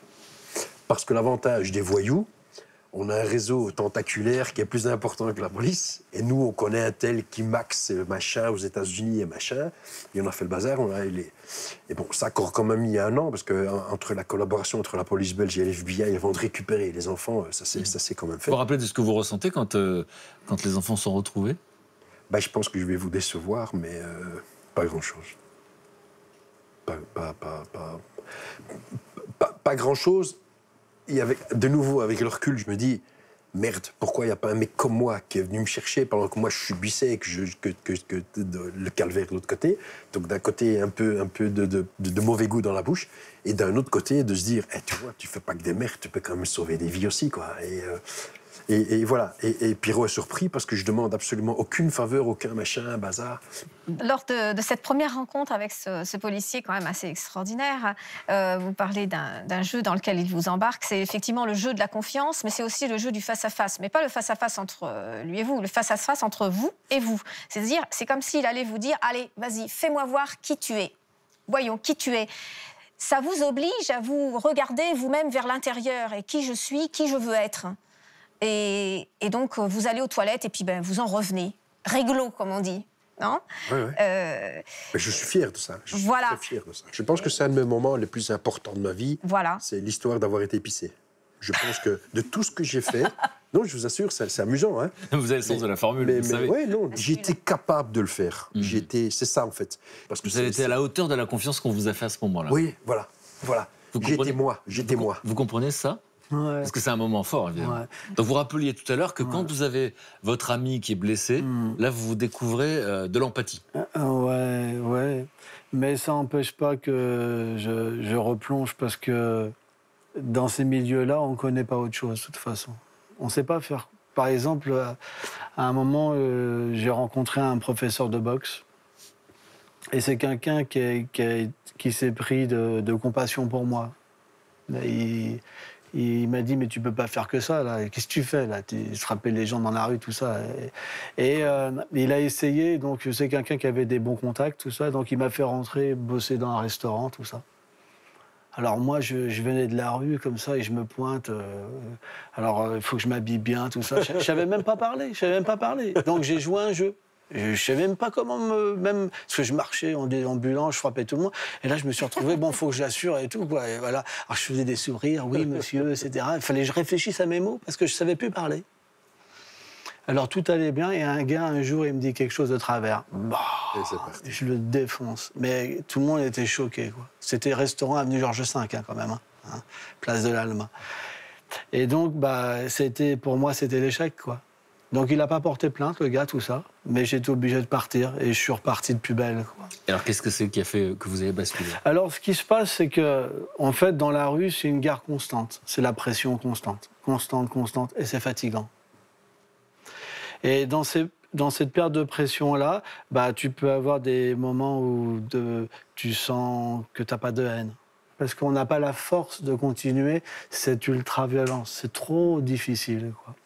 Et donc, moi, ce que je me rappelle d'une scène, de plusieurs scènes, une première scène, c'est dans le métro. J'avais l'habitude de prendre 4 places à moi tout seul. J'avais, excusez-moi, je regrette profondément, j'avais un aigle nazi tatoué sur moi, tu vois. J'avais un symbole nazi sur ma tête, comme ça. C'est pour vous dire à quel point j'affichais des trucs, quoi. Et je regardais tout le monde. Et à un moment, il y a un Maghrébin qui est venu. Il m'a dit, excuse-moi, est-ce que je peux m'asseoir à côté de toi? Et je le regarde comme ça. Il dit, qu'est-ce qu'il veut, lui? Il va manger. Mais j'ai pas pu. Je lui dis, OK. Il m'a regardé comme ça. Il m'a dit, pardonne-moi, mais pourquoi tu t'habilles comme ça? Et j'étais dans un moment de faiblesse où je pouvais pas assurer cette violence. Et j'ai rien pu dire, quoi. Il m'avait vaincu. Il m'a vaincu, parce que je n'avais pas d'argument pourquoi j'étais dans une débilité profonde. Et je suis parti. Et le jour même, il y avait en face de chez mes parents une famille juive que j'aimais beaucoup. En fait, j'avais des amis maghrébins, juifs, noirs, d'enfance, quoi. C'était mes amis. Et moi, j'étais avec un look de néo-nazi. Je ne comprenais pas vraiment ce qui passait. J'étais devenu un débile mental. Et je sors comme ça, habillé tout en noir, white power, tout terrible, tu vois. Vraiment rasé, tu vois. La tête. Et je sors, et elle sort avec son enfant, comme ça. Et moi, je ne me rends pas compte de ce que je suis. De quelqu'un que vous connaissez. Voilà. Et je lui fais, ça va, Cathy, tu vas bien? Et puis je vois qu'elle a peur. Mais elle a vraiment peur. Elle se fait dessus, quoi, toi. Et ça me fait bizarre. Je dis, mais pourquoi elle est comme ça? Moi, je n'arrivais pas à comprendre. Pourquoi elle est comme ça? Et puis bon, donc elle habite sur le palier, il y a un ascenseur. Bon, on fait un petit bout ensemble, quelques mètres, comme ça. Et puis, toi, je sens vraiment qu'elle a peur, toi. Donc, je prends l'ascenseur avec elle et ça s'amplifie. Ça s'amplifie. Et là, je commence à réaliser qu'est-ce que je représente. Je commence à réaliser que je ne comprends pas ce que je représente. Voilà. Que j'aime cette personne, qu'elle m'est chère, mais pour elle, je suis son bourreau, en fait. Et ça m'a détruit, quoi. J'ai commencé à me décoller de ce personnage. Et je me retrouvais à regarder les gens avec une autre vision, quoi. Et donc, petit à petit, je pouvais plus l'assurer, ce trip, quoi. Et puis, cette haine, elle a commencé à partir. Et puis, voilà. Alors, comment vous allez vous y prendre pour vous racheter? Déjà, dans une première passe, je rencontre une femme, voilà. Déjà, j'avais jamais offert de respect à une femme. Voilà. Et là, je me dis, première chose, je me dis, je veux pas avoir les mêmes rapports avec elle. Alors je me dis, premier jour, clean, voilà. Mais en fait, ça s'est pas passé vraiment comme ça, puisque elle aussi, elle venait d'un milieu qui était pas très clair, quoi. Donc je suis un petit peu déçu, parce que je veux connaître le love story, je veux connaître une vie propre, etc. Mais bon, pour moi, c'est une passe de secours, donc elle me propose d'aller vivre en Guyane. Et puis en Guyane, une passe de ma vie, c'est que je trouvais du boulot, j'avais jamais bossé de ma vie, quoi. C'est juste un tout petit peu, quoi. Ça n'avait pas bien marché. Mais là, j'avais pas le droit à l'erreur, fallait que je change. C'était la page qui tournait. Donc, je prospecte et puis je trouve une place dans un restaurant, tu vois, où il y a que des blacks qui travaillent. Et en fait, je connais le revers de la médaille. Ça veut dire que j'ai été raciste. Et là, aucun black me parle, m'adresse la parole. Je me retrouve, comment dire, avec des gens qui m'aiment pas, qui me détestent et qui me rejettent. Et là, ça me rajoute une petite couche, quoi. Une petite couche, quoi. Et finalement, au bout de quelques temps, une quinzaine de jours, ils se mettent tous à m'appeler Doudou William, tu vois, à être super sympa avec moi. Et je découvre une autre culture, d'autres sortes de gens. Et ça me fait du bien, quoi. Ça me fait du bien d'aimer des gens que je pensais détester, quoi. En fait, je ne les connaissais pas, ces gens-là. Je ne connaissais pas leur rire, je ne connaissais pas leur humour, quoi. Et ça me fait du bien, quoi. Hein. Et puis, quand je rentre en France, tout ça, je commence à découvrir un petit peu la spiritualité, quoi. Et, comment ça rentre dans votre vie, la voilà, spiritualité? Parce que vous parliez tout à l'heure d'instinct animal. Ouais. Et donc là, maintenant, vous parlez de spiritualité. Voilà. Un des gars du gang qui avait pris une balle, qui était maintenant handicapé, lui, il s'est tourné vers quelque chose de positif. Et bon, automatiquement, c'était mon pote, quoi, mon pote d'armes, quoi. Et donc, ça m'a ouvert à une vie plus positive, quoi. Et là, ma femme, la personne avec qui j'étais, et donc j'avais déjà eu un enfant avec elle, là. Donc déjà, l'enfant aussi, ça m'a beaucoup changé, mais j'avais quand même toujours cette identité de voyou en moi qui réapparaissait, quoi. Et là, je me suis dit, il doit y avoir quelque chose qui est au-dessus de moi, et il doit y avoir quelque chose véritablement qui existe. J'ai besoin d'avoir cette expérience avec la foi, vraiment. J'avais fait mon petit hôtel avec un petit Bouddha, une petite Bible, tout ça, des petites bougies. En espérant avoir une révélation. Voilà. Et quand j'ai prié, véritablement, du fond de mon cœur, j'ai eu quelque chose de tellement fort qui est venu à l'intérieur de moi, mais vraiment fort que ça m'a fait peur. Et j'ai vraiment eu peur. J'ai eu peur parce que là, j'ai vu que c'était pas de la blague. Et quand cette expérience est partie, je me suis mis à pleurer, je me rappelle, je me suis allongé à côté de ma femme, je pleurais, toi. Et il y a vraiment quelque chose qui a changé en moi. J'ai arrêté de boire, j'ai arrêté de fumer, même de manger de la viande, tout ça. Et j'ai commencé vraiment à sentir de l'amour pour tous les êtres, quoi. Et ma femme, elle a flippé. Elle a cru que j'étais devenu homosexuel. Alors, j'ai rien contre les... Parce qu'elle, elle vous avait connu, elle vous avait connu violent. Ouais. Moi, j'ai beaucoup d'amis homosexuels, tout ça, c'est pas ça le truc. Mais le fait, le Mac, quoi, et se retrouver avec quelqu'un qui est tout gentil, elle s'est dit, dis-moi, il y a un garçon dans ta vie, c'est ça. Parce qu'en fait, elle vous avait connu violent, donc viril à ses yeux. Ouais. Et là, elle vous découvre dans la douceur, voilà. Et là, elle ne vous reconnaît plus. Et là, elle ne me reconnaît plus. Donc, naturellement, à un moment ou à un autre, ça colle plus ensemble, on se sépare. Hein. Et là, comme je me retrouve rejeté par cette femme que j'aime et qui ne me comprend pas, et qu'elle veut carrément que je ne revoie pas mon enfant, quoi. Et là, je décide d'abandonner ma vie à Dieu, quoi, et puis d'aider tous les êtres. Et là, donc, j'ai découvert le Vaishnavisme, la voie que je pratique. J'ai vraiment rencontré des saints, des gens qui avaient l'humilité, qui avaient l'amour. Et là, je me suis dit, je ressens l'expérience que j'ai eue. Et c'est la même chose. Je vois des gens humbles, je vois des gens qui voient tous les êtres comme supérieurs, qui peuvent apprendre de tous les êtres et qui ont vraiment de l'amour, de la compassion. Et là, naturellement, ça a touché mon cœur profondément. C'était il y a combien de temps, ça? Ça, c'était en 1993-94, quoi. Et là, naturellement, je suis resté en Inde à apprendre, à devenir un moine. Et après, quand je suis revenu en France... Voilà, j'ai établi un monastère, etc., quoi. On verra effectivement ce que vous faites aujourd'hui. Pascal, pas une histoire banale, donc l'extrême dans la violence, et puis d'un seul coup, la spiritualité, l'amour. Parce que le mot était prononcé plusieurs fois. J'étais adorée lorsqu'il était dans ses activités de skinhead. Adorée, mais pas aimée. Et c'est ça qui manquait, c'était d'aimer et d'être aimé. Ouais, c'est vrai. Là, j'ai rencontré des gens qui aimaient, même si les gens leur faisaient du mal. Parce qu'ils comprenaient la nature réelle de l'être. La spiritualité, ça permet de rentrer à l'intérieur de l'être. Par exemple, moi, quand je vais voir des criminels, je vais voir des bikers criminels. Les gars, ils font 140 kilos, 3 têtes de plus que moi. Hein.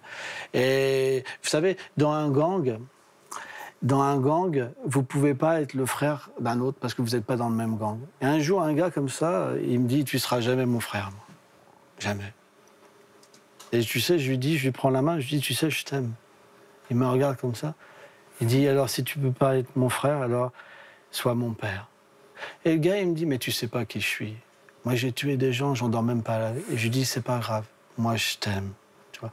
J'ai vu des gars, moi, pleurer, des gangsters pleurer, parce que l'amour, ça touche leur cœur. L'amour, c'est quelque chose de tellement beau, c'est quelque chose d'universel. Et les sages que j'ai rencontrés, ils aimaient pas l'apparence des êtres, mais ce qu'ils étaient.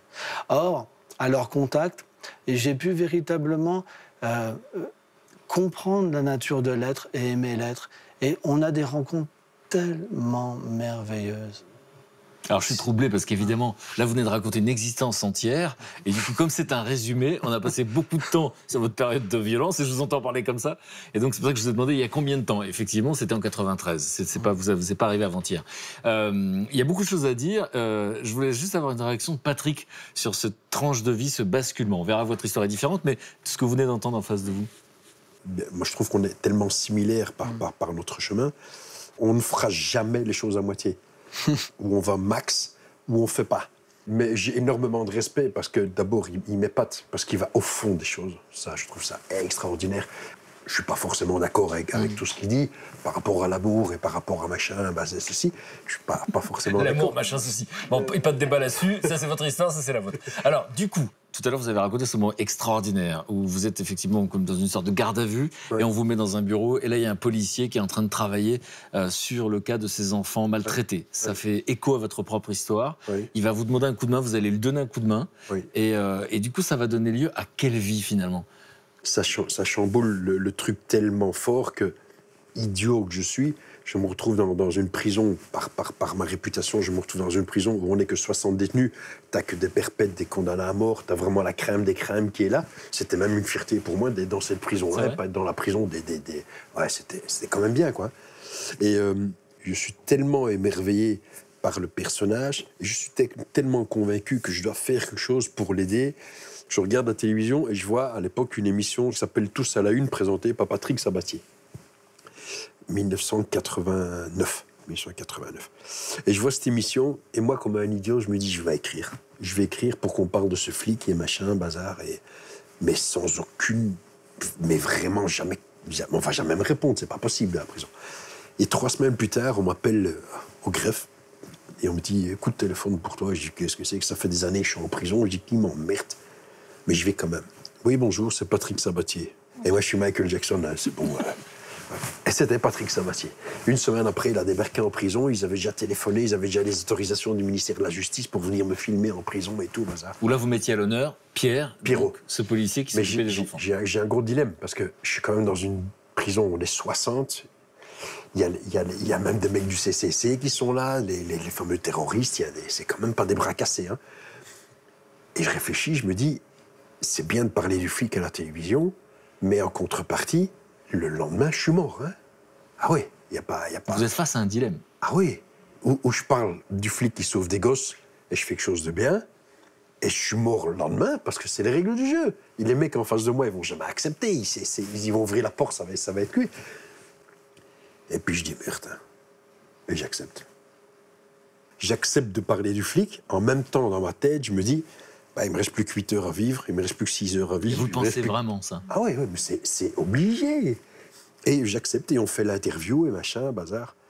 Et je lui dis, je termine l'émission de TV en disant, je sais que dans ceux qui me regardent, il y en a qui vont dire que je suis une balance parce que je parle d'un flic, mais je m'en fous, j'ai peut-être sauvé un gosse aujourd'hui, et c'est la phrase exacte ce que je dis.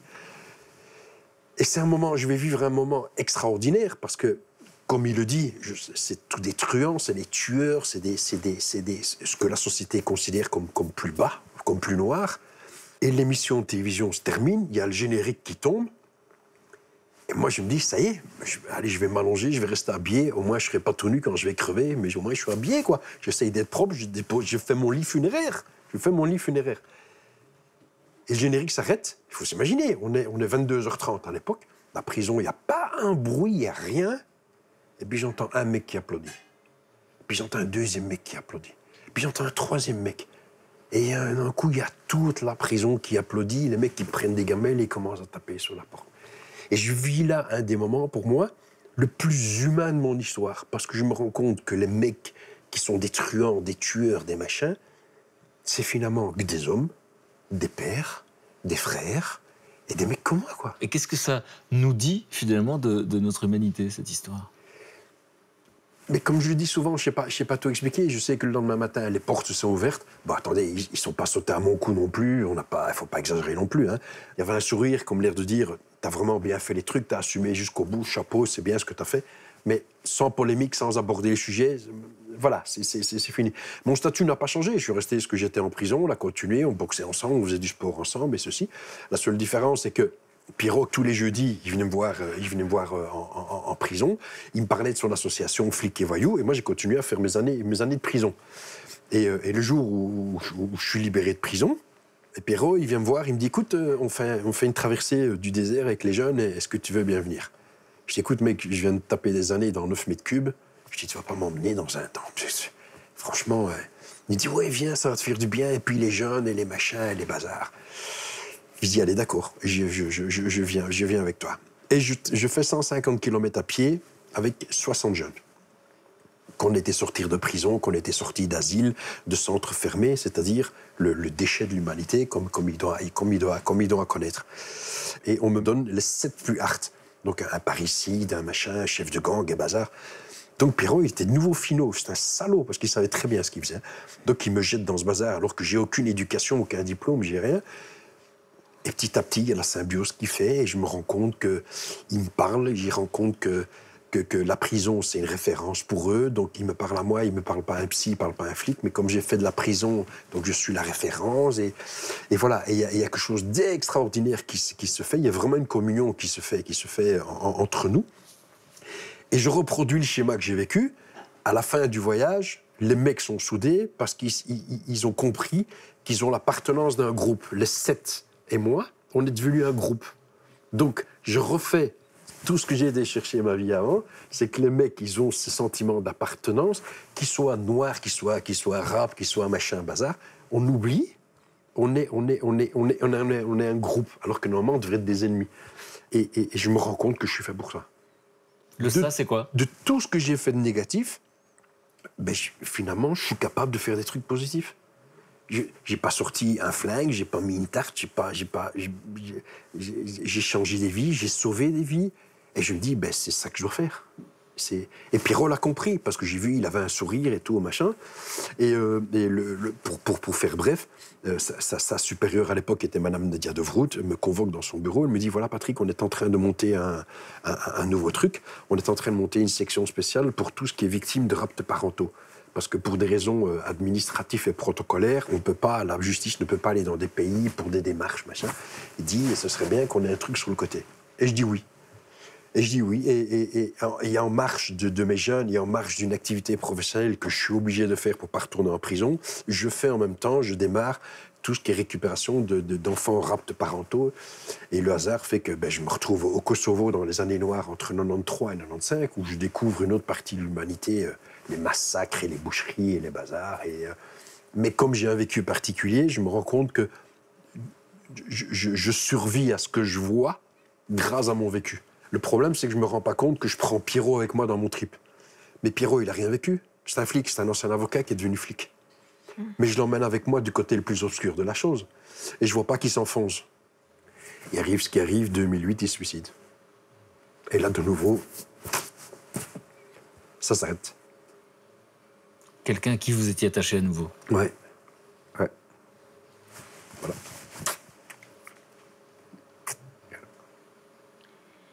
Mais comme je le dis, comme je dis aux gens proches de moi, les rares gens proches qui sont aujourd'hui autour de moi, jamais la vie me mettra à genoux. Jamais. Je continue à avancer, je sais qui je suis, je sais où je vais, je sais ce que j'ai à faire. Et j'avance. Et j'ai cette fierté de dire aujourd'hui, j'ai ramené plus de 300 gosses et 300 personnes chez elle à la maison en 20 ans, quoi. Et voilà, j'ai trouvé vraiment ma voie à faire ça. Mais bon, c'est vrai qu'il y a des contreparties, mais le prix que je paye par rapport aux vies que je sauve, j'accepte de les payer parce que de toute façon, il faut vivre avec.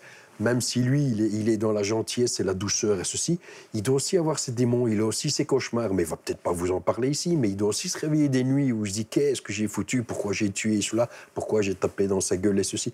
On vit avec, mais on essaye de pas le dire, on essaye de pas le montrer parce que c'est nous. Moi, voilà, pourquoi des compagnes, j'ai dû m'en séparer, pourquoi elles sont pas restées, parce que une nana qui a la chance d'avoir un vécu normal, elle comprend pas qu'à 2 heures du matin, elle voit le mec qu'elle aime dans un coin en train de pleurer à poil parce qu'il pense qu'il est nouveau dans une guerre. Et les gens savent pas gérer, donc ils fouillent. Et j'ai beaucoup souffert, justement, des démons qui revenaient. Ça a été quelque chose de terrible pour moi. C'est incroyable. Ouais. Mais, à force de vouloir faire du bien, à force de vouloir se racheter, eh ben, on progresse, quoi. Alors, ça va paraître bizarre peut-être à Patrick, c'est que j'ai commencé à même plus pouvoir me souvenir qui j'étais avant. Ben, je vais vous faire une anecdote. Un jour, je vois un gars de mon ancien gang. On veut me faire une surprise. Ça veut dire que je visitais des gens pour prêcher la non-violence. Le gars, il sort de prison pour meurtre. Et il me dit comme ça, voilà, tu te rappelles pas, t'as mis un coup de couteau dans la gorge, il y avait du sang partout. Et moi, je m'en rappelais plus. Et il me dit, en fait, tu fais une abnégation, parce que tu veux pas t'assumer. Mais moi, je m'en rappelais même plus. Donc, ce qui est étrange... Parler d'amnésie, c'est ça ? Ouais. Ce qui est étrange, c'est que quand on a une autre vie qui est complètement différente, on oublie l'ancienne. Parce que sans ça, on ne pourrait pas développer l'amour. Et quand j'ai senti ça véritablement dans mon cœur, je me suis dit, il faut que je fasse quelque chose pour les autres. Et j'ai commencé à faire un blog qui s'appelle Skinhead Repenti. Et j'ai commencé à raconter mon histoire. Et là, j'ai vu des milliers de personnes qui commençaient à se connecter, en fait, sur le blog. Et des gens du monde entier, en fait. Même d'Israël, tout ça, Afrique du Sud, tout ça, qui me contactaient pour savoir comment j'avais pu changer. Moi, tu sais, à minuit, un gars, un jeune skinhead, hein, elle a un bon cœur et je l'aime. Un jeune skinhead. Il a les mains chaudes et il a les mains glacées aussi. Un jeune skinhead, il me téléphone à minuit. Il me dit, Willy, j'ai un gun, je vais en mettre une. Et j'ai parlé avec lui. Donc, comme des fois, ça rate. Vous avez parlé avec lui et il l'a pas fait. Oui, il l'a pas fait. Comme des fois, ça rate. Comme des fois, c'est des parents qui me contactent parce que leur enfant a 15 ans et ils ne le reconnaissent plus. C'est devenu un monstre, quoi. Et moi, je peux parler à cette personne-là parce que j'ai été comme lui. Parce que justement... Un voyou, il écoutera un voyou. Si vous n'avez pas été comme lui, vous ne pouvez pas lui parler. Qu'est-ce qui va ? Alors justement, qu'est-ce que vous comprenez des voyous que le reste de la société ne comprend pas ? Déjà, on ne juge pas. Premièrement, on ne juge pas. Et pour ça, le dialogue, il peut être établi. Si tu regardes quelqu'un d'en haut et tu te dis, pauvre gars, tu crois que ça va marcher ? Mais si tu le respectes même plus que toi, il va se dire, mais ce gars-là, c'est pas possible quand même. Il veut apprendre de moi. Vous allez peut-être accorder une confiance et cette personne va tenter d'être à la hauteur de cette confiance, ce que vous avez raconté tout à l'heure. Qu'on vous a accordé la confiance, ce que Pierre va faire dans... Mais c'est quand même extraordinaire, l'humain.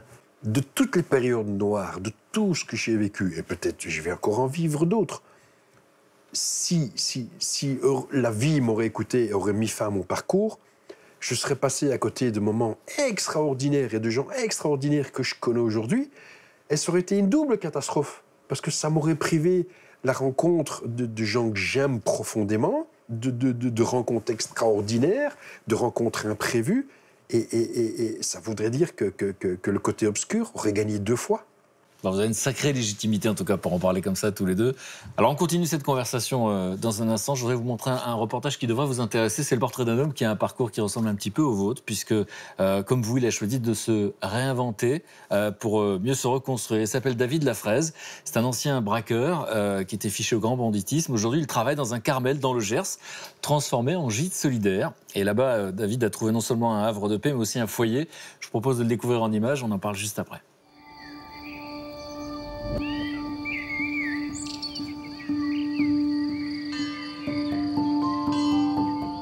Depuis 8 ans, je vis à l'ancien Carmel de Condon, situé sur le chemin de Compostelle. Ceux qui vivent ici, ce sont des retraités. D'autres qui ont fait de la rue, blessés sur autre chose. Moi, ça a été après une incarcération. Et pendant la saison, on reçoit des pèlerins de Compostelle. Pour moi, c'est le lieu où je me suis reconstruit. Ça a vraiment été une renaissance, quoi. J'ai vécu chez les Bonnes Sœurs, après j'étais à la DAS. À l'âge de 12 ans, j'avais jamais connu deux mecs en train de se frapper à coups de couteau, quoi. T'as envie de prendre ta valise, de faire demi-tour et de partir, mais partir où, quoi? À 18 ans, après, il faut bien le vivre. Aucun diplôme, pas d'endroit pour dormir, rien. Donc j'ai commencé ce que je savais faire, voler, quoi. Jusqu'au jour où je me suis fait attraper et j'étais jugé et incarcéré, quoi. Eh, bonjour. Salut David. Et alors? Tu t'occupes du dessert. Donc on fait des pommes au four. Crumble. Avec le crumble, ouais, et ils sont 15. Ok.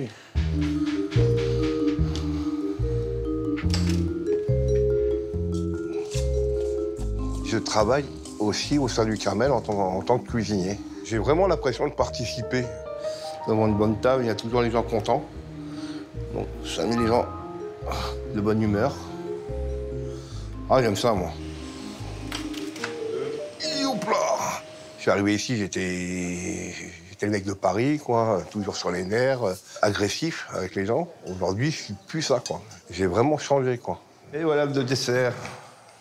Oh, que c'est beau! Eh oui! Si c'est aussi bon que c'est beau, hein? Miam miam. Moi, je pense que la vie qu'on vit au Carmel, avec cette formule de vivre avec des personnes âgées, des personnes en difficulté sociale, l'arrivée des pèlerins, nous donne une leçon de vie. On arrive à échanger des belles choses, quoi. Sinon, tout va bien. Madame la marquise. Oui. T'as pas froid, là? Non. Eh bien, tout, c'est toi qui as froid, là, hein? Non, moi, j'ai un chat dans la gorge. Attends, c'est qu'un chat. Je l'ai avalé au petit déjeuner ce matin, j'arrive pas à le digérer. Marie-Paulette, je l'ai accueillie en août 2010. Hein. C'est encore dans ma tête. C'est vraiment comme une grand-mère pour moi. Veux-tu pas rire comme ça? C'est pas joli de se moquer.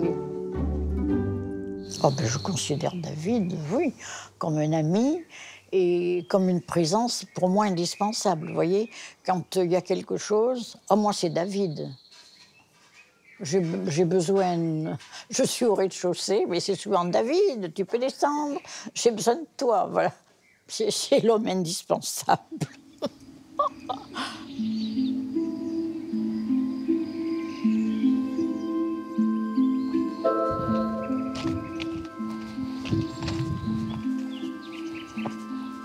C'est important pour moi d'être dans un endroit comme ici, parce qu'il y a un cadre quand même.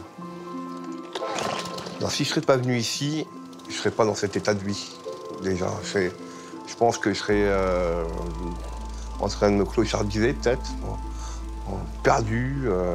Voilà, parce que c'est ce qui m'attendait, moi, en restant à Paris, quoi. Je me sens plus serein, plus calme. On peut être fier de ce qu'on a fait, quoi.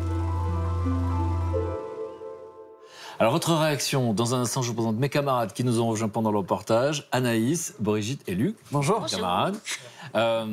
Patrick, l'histoire d'un homme qui, j'ai envie de dire, on le comprend. D'ailleurs, comme vous, on vous comprend et on vous comprend, va devenir délinquant parce qu'il a une enfance pas facile, et puis qui aujourd'hui aide les autres. Là aussi, c'est un schéma qui ressemble à votre histoire. Ben, visiblement, l'histoire se répète. Si et vous en connaissez beaucoup, des gens comme ça? Ou vous êtes des exceptions? On est quand même pas mal, mais attention, il ne faut pas non plus faire croire aux gens qu'on est un clan, qu'on est une meute à travers la société. Hein. Non, il y a des gens complètement anonymes qui ont l'intelligence de regarder leurs voisins, de voir qu'il y a un problème et d'aller... Un geste anodin, ne fût-ce que remplacer un robinet chez une personne handicapée, c'est aussi changer l'humanité. Hein. Il ne faut pas forcément faire des guerres ou être... voilà, c'est ça. Donc... Donc, vous dire qu'on n'a pas besoin d'être passé par la délinquance pour s'occuper des autres. Non. Vous êtes en train de rappeler, il y a des tas de gens qui font du bien, qui sont altruistes sans l'avoir connu. Mais quand on a vécu finalement cette période finalement qui est comme la vôtre, il y a de la violence, il y a un sentiment d'appartenance effectivement à un autre milieu, etc. Là aussi, une histoire de rédemption. Ouais, et puis aussi ce qu'il faut voir, c'est que on parlait par exemple d'un voyou, il ne peut pas écouter ou parler, révéler son cœur qu'à un autre voyou. Bon, bah, il y a des travails que certains ne pourront pas faire, quoi. Donc on doit exister aussi. Et puis dans une vie, on ne peut pas avoir que du noir. Il y a des noirs et puis après, bah, il y a du blanc, quoi. Parce que ça fait partie d'un équilibre. Quand vous touchez le fond, bah, vous avez envie de remonter, vous n'avez pas envie de vous noyer. Et puis à un moment, bah, quand vous êtes détruit, bah, vous avez envie de vous reconstruire. Et à reconstruire, bah, il n'y a pas le choix. De la même manière que tu as fait quelque chose de pas bien, bah, tu dois aider les autres à en sortir. C'est de cette manière que tu en sors toi-même, quoi. C'est une rééducation. En aidant, bah, tu t'aides toi-même et t'en sors, quoi. Et après, c'est vrai. Ce qui est important, si je peux intervenir, ce qui est important, c'est surtout de dire aux gens, et faites gaffe, hein, il ne faut pas forcément devenir braqueur, skinhead, machin, que pour faire du bien autour de soi. Hein. Tu peux très bien être le fils d'un bien peigné, d'avoir fait des études. Un bien peigné. Vous parlez de Luc. Voilà, comme moi. Non, vous ne connaissez pas l'expression un bien peigné? C'est belge comme expression? Non, c'est voyou, quoi, c'est un bien peigné. Vous connaissez l'expression bien peigné? Non, je la connais. On la comprend. Non, c'est un bien peigné, c'est un mec qui a fait des études, qui est propre sur lui. Qui est propre sur lui. Je ne suis pas sale non plus, hein, mais voilà, c'est ouvert à tout le monde de pouvoir faire un truc. Bon, je connais pas cette personne, mais moi, je trouve la démarche fantastique. Et il en faudrait plus, malheureusement. Alors, qui a créé un lieu comme celui-là, en fait? Alors, celui qui a créé ce lieu, c'est un promoteur immobilier. C'est un homme d'affaires prospère. Aujourd'hui, il a 71 ans. Et en 2009, il apprend que le Carmel de Gondon, dans le Gers, est mis en vente par les religieuses parce qu'elles se considèrent trop âgées pour entretenir le lieu. Donc lui, il décide de se porter acquéreur. Il l'achète pour 1,5 million d'euros, avec un objectif bien précis en tête, faire de ce lieu un gîte rural, laïque, mais aussi solidaire, qui va donc accueillir des retraités, mais aussi des personnes en rupture sociale. Et ben, son objectif, il l'a atteint, vu qu'aujourd'hui, c'est un gîte rural et solidaire. Alors, c'est amusant, parce que tu parles d'un acte altruiste dans la bouche d'un homme d'affaires. Ouais. Et donc, ça vient d'où, sa motivation? Ce qu'il raconte, c'est qu'à l'âge de 38 ans, il apprend qu'il a la maladie de Parkinson. Et donc, au fil des années, sa santé va se dégrader. Et donc, je pense qu'il a du mal à travailler. Ce qui fait qu'il se dit, il se promet, si un jour je peux revenir aux affaires, eh bien, je les mènerai différemment. Et c'est ce qui se produit. À l'âge de 56 ans, il subit une opération du cerveau, très délicate. Cette opération, elle réussit. Et donc, sa santé s'améliore. Et il met son savoir-faire et sa fortune au service de projets à vocation sociale. En clair, ce qu'il fait, c'est qu'il achète des immeubles, il les loue à des associations à un prix bien en dessous du prix du marché. Du prix du marché. Ça veut dire qu'il est à l'origine de la Maison des associations et de solidarité à Paris, aussi du comptoir général et du Carmel, enfin de l'ancien Carmel. Dans le Gers. Et c'est un succès, du coup? Alors, au niveau humain, oui. Au niveau économique, le gîte est en train d'atteindre un équilibre financier. C'est pas simple, il faut que les gens viennent en vacances, y séjournent, donc ça peut être une idée. Une idée de vacances. Pour vous et d'autres. Le Carmel, dans le Gers. À quel endroit À exactement? Condom, mais c'est magnifique, c'est tout près de chez moi en plus. Ah bah si c'est près de chez toi, j'ai une bonne raison d'y aller. Non mais le sud-ouest, le Gers, c'est quand même le terroir de notre sud-ouest en matière de canard, de foie gras, enfin ça rigole pas quoi. Donc, gros niveau de jeu. Donc c'est un bon argument. Oui. C'est pas loin de là où est né Luc, donc c'est une bonne raison. C'est une référence, faut y aller. C'est une référence. Culinaire, en tout cas. Alors Luc, d'ailleurs tu nous amènes dans le sud-ouest ou pas cette fois? Non, cette fois, non, moi je vous amène vraiment beaucoup plus loin, je vous amène aux États-Unis. Et je vous amène dans l'ouest des États-Unis, en Virginie, plus précisément dans le comté de Loudoun. Je ne connaissais pas du tout ce coin-là. Et dans ce comté, il y a 5 adolescents, en septembre dernier, qui ont eu la très mauvaise idée de taguer une école, et pas n'importe laquelle, les murs de l'école. Et cette école, en fait, c'est la Ashburn Colored School. En fait, c'est une école qui est désormais désaffectée, et qui était une école dont les élèves étaient des enfants afro-américains qui fréquentaient cette école pendant l'époque de la ségrégation et qui a été fermée dans les années 50. Et ils n'ont pas eu une très très bonne idée parce qu'ils l'ont couverte de tags obscènes, racistes, antisémites. Voilà. Donc ces enfants se sont fait attraper. Et la procureure qui a instruit cette affaire, et elle a obligé ces enfants à une peine de lecture. Ils ont eu à lire pendant 1 an, à raison d'1 livre par mois. C'est quoi cette réaction, Patrick? Je peux faire la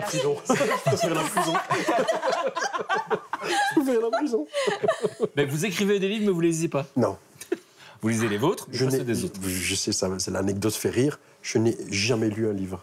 Bon, pourtant, vous en avez écrit des très beaux. On va en parler dans un instant. Allez.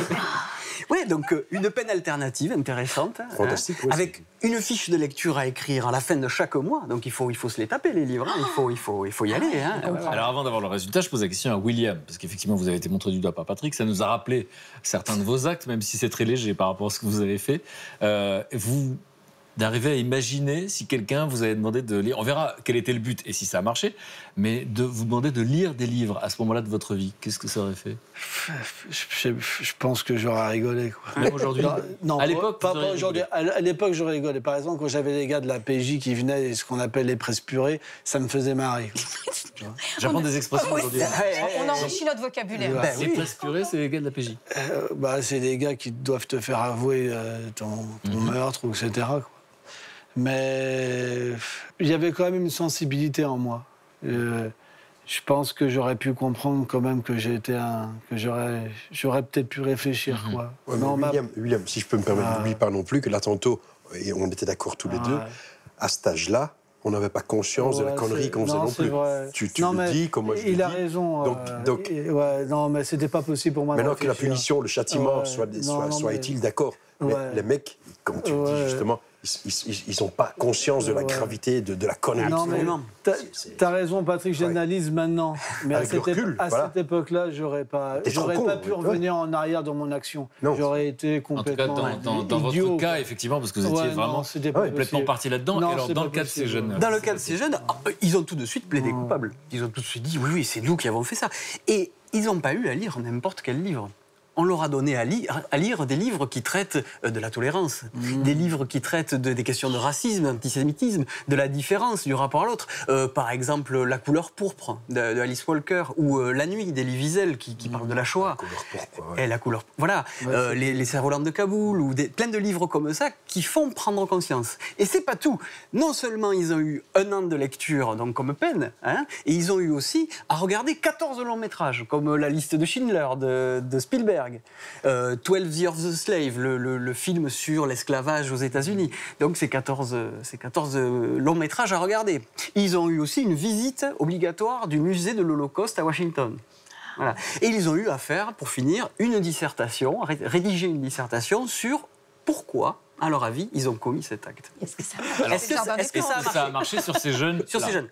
Je ne peux pas vous le dire parce que la peine a été prononcée en février dernier. Donc c'est trop récent. En tout cas, ils ont commencé le travail de lecture, ils ont commencé le travail de visionnage des films et elle est en cours d'effectivité, je dirais, cette peine. Donc, en tout cas, tu nous en parles parce qu'elle est originale. Maintenant, on doit faire des pronostics. C'est-à-dire qu'au fond, on ne sait pas si ça va marcher. On ne sait pas si ça va marcher. En tout cas, ils suivent le programme de cette peine. Moi, j'ai besoin d'être rassuré sur un truc. Malgré toutes ces punitions, ils ont quand même eu l'obligation de nettoyer leurs conneries.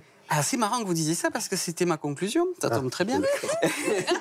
Lire des livres et machin, s'ils ne doivent même pas nettoyer. Alors non, ils n'ont pas eu à nettoyer, mais qu'est-ce qui s'est passé? Il y a tout eu un mouvement de solidarité dans ce comté. Il y a eu plus de 600 jeunes qui se sont dit il faut justement réparer tout ça. Et donc, ils ont mis la main à la pâte, ils ont tous gratté, ils ont tous repeint, et ils ont décidé de créer, dans cette école, dans cette ancienne école désaffectée, un musée mémorial à la mémoire, justement, de ce qu'était la ségrégation aux États-Unis dans le milieu scolaire. Comment ces enfants étaient un petit peu ostracisés et ils vont en faire un musée mémorial. Je trouve que c'est une belle initiative, une belle idée. Mais alors, je me retourne vers vous, William. Si on essaie de se concentrer, quand on vous imagine à l'âge de 15-16 ans, puisque vous disiez, au fond, je portais des croix gammées, je ne savais même pas ce que c'était, je ne savais même pas la portée de ce que je faisais. Est-ce que le fait de lutter finalement avec le savoir, parce qu'on dit que le savoir est le meilleur rempart contre la violence, est-ce que vous pensez que ce serait... Enfin, c'est difficile parce que vous ne l'avez pas vécu, mais maintenant que vous avez vu de quoi était fait l'être humain, vous pensez que ça peut ouvrir des portes chez certains? Ouais, je pense. En fait, on dit en Inde que la connaissance, c'est comme la lumière. Et l'ignorance, c'est comme l'obscurité. On fait des choses parce qu'on ne comprend pas ce qu'on fait. Moi, j'ai fait des choses parce que je ne comprenais pas ce que je faisais. J'aurais eu quelqu'un qui aurait pu me parler, m'aimer, me comprendre et m'expliquer. Je n'aurais peut-être pas été jusqu'à là. Donc, je pense que ce genre d'action, ça peut être une prévention pour, pour des gens qui ne sont pas trop atteints par le virus de la haine.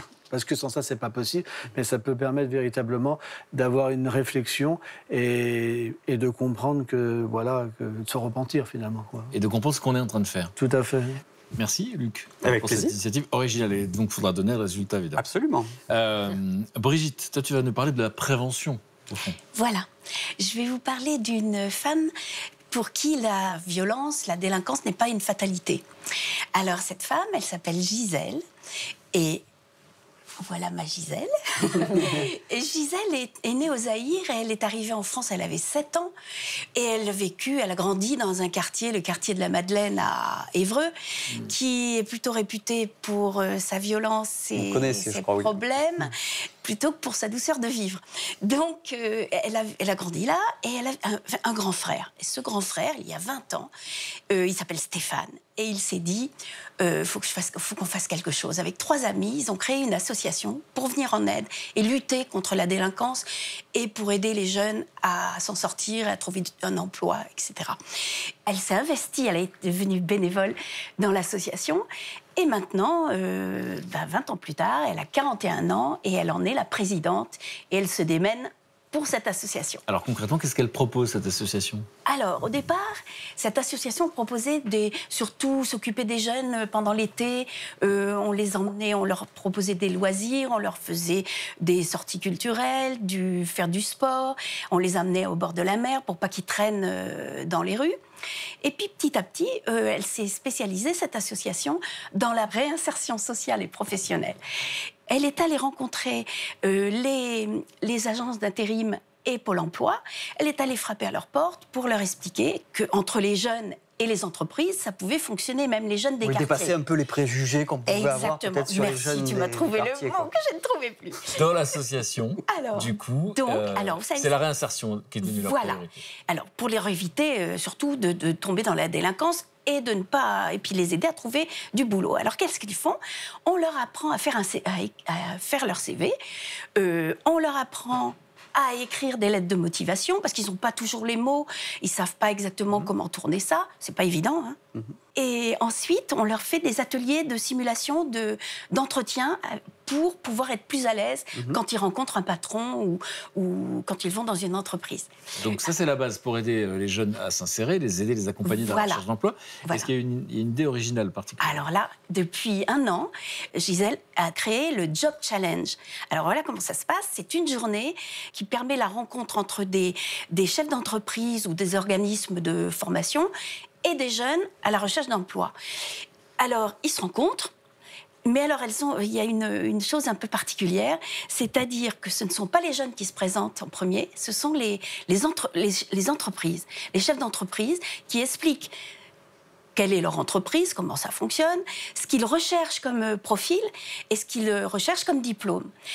Et donc, ça fait gagner du temps à tout le monde, parce que les jeunes qui sont là, au lieu de se diriger vers n'importe quelle personne, ils vont aller directement vers celle qui peut les intéresser, qui a un petit attrait pour eux.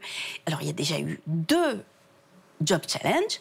Alors, le deuxième, c'était en avril dernier. Et lors de ce Job Challenge, il y avait 200 personnes quand même, qui étaient là. Est-ce que ça marche? Mais ça marche super bien. Alors, il y a une centaine de demandes qui est traitées chaque mois.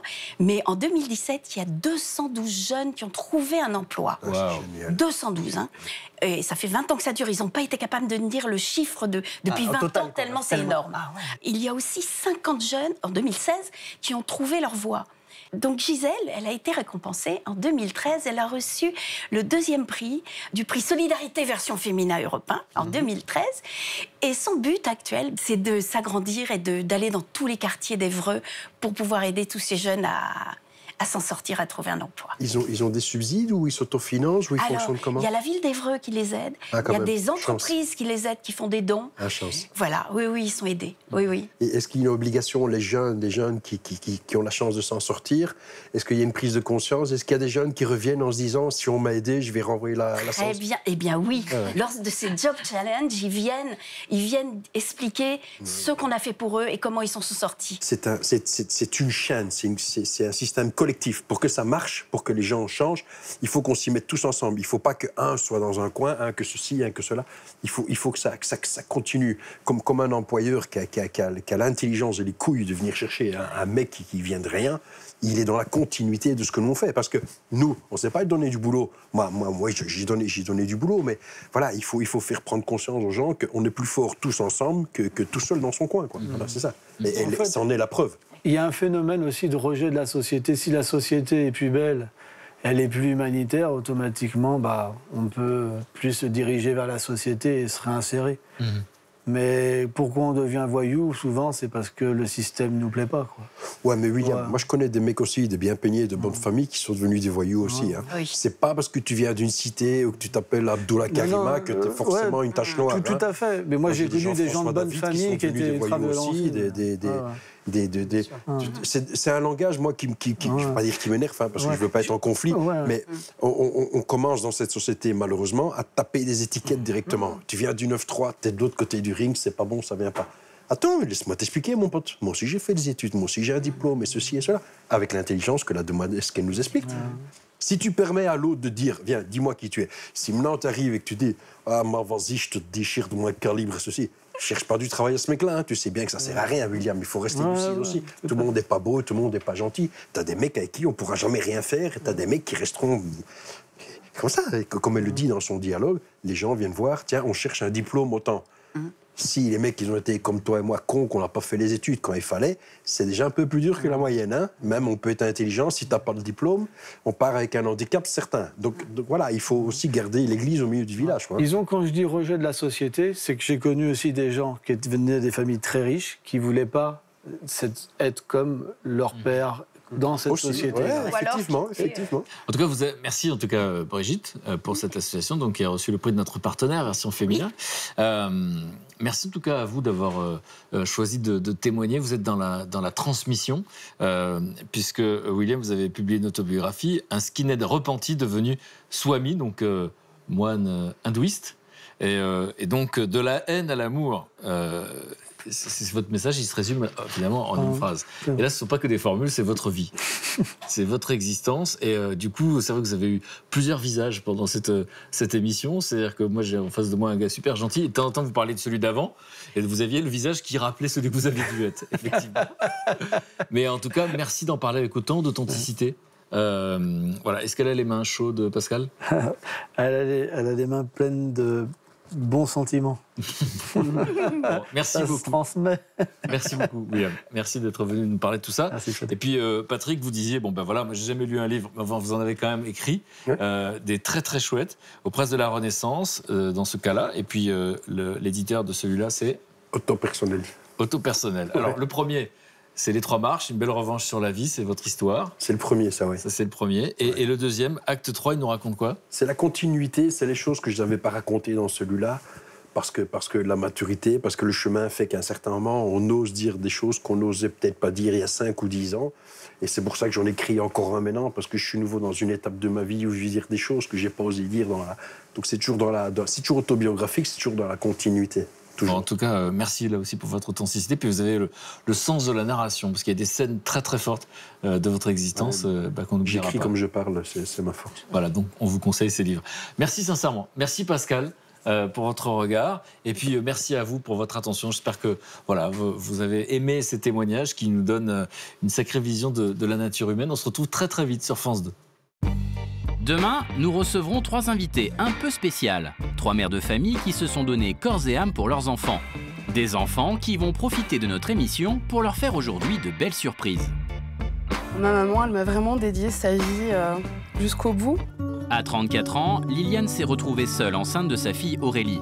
Toute sa vie, Liliane travaillera pour que son enfant ne manque de rien, quitte à en oublier sa vie sentimentale. Je t'avais dit, de toute façon, si tu refais ta vie, tu m'aimeras plus. Et je regrette au jour d'aujourd'hui de ne pas lui avoir laissé le choix. Christine a appris à 25 ans qu'elle était stérile. Elle choisit alors d'adopter 2 petites filles d'Amérique du Sud. Christine les élèvera avec beaucoup d'amour et aidera Marie, la plus jeune, à rencontrer sa mère biologique. Je pense qu'elle ne se rend pas compte de ce qu'elle a fait. C'est incroyable, il y a ma mère qui rencontre ma mère biologique. Enfin, c'est un truc de dingue. J'ai de la chance. J'ai pu connaître mes origines et ça, c'est super. Cynthia, la fille de Fabienne, est atteinte d'une maladie qui détruit ses reins depuis sa toute petite enfance. Pour sauver sa fille, Fabienne ira jusqu'à lui donner une partie d'elle-même. Juste avant mon opération, en fait, je me souviens de ma maman qui part en chaise roulante. Et là, je commence à hurler et d'un coup, je m'endors. J'ai réalisé sur le tard ce don qu'elle m'a fait.